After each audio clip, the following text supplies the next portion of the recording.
Tshutshuma kgala terena tšhuku ya botshelo kgolo e go yang gare go itse. E phelletse le seporo bangwe ba somoga ka letlhaba phefo. Go somogile mosomalu wa motoko Obakeng-oo-Tlhaloganyo. Tlhatlha e tlhageletseng tlhabanong go tlhatlhamolla tlhatlharuana go itsa tlhakatlhakano. Ke ra polao e sa letlelesegeng ya diphologolo.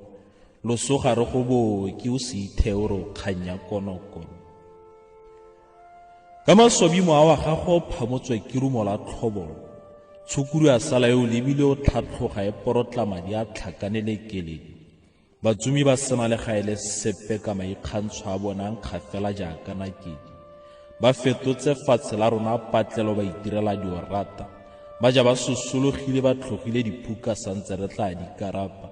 Karolo tsa bone re tla di gasetsa manong santse a tla di anapa. Pelo di petsaete mo tshegareng ga kika e sa itshetlela. Motho o kgatlhantshitswe ke leso a sa di iphetlhela. Ana o sula a ngangatletse folaga a lefatshe ka satla. Diphologolo ne di sireleditswe ke senatla. Go leletlapa lerako le paletseng talameite.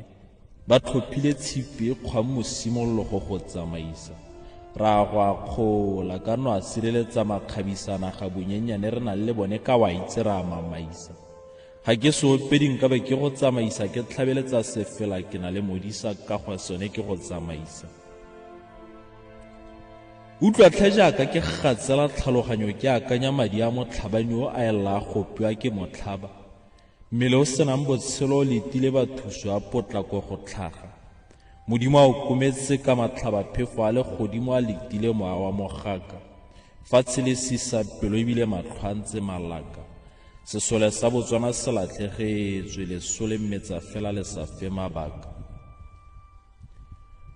Robala ka Kagiso phorogotlhe o ra tlhaloganyo. O kgaupeditswe ke batho ba go beola tshukuru dinaka e tsamaya.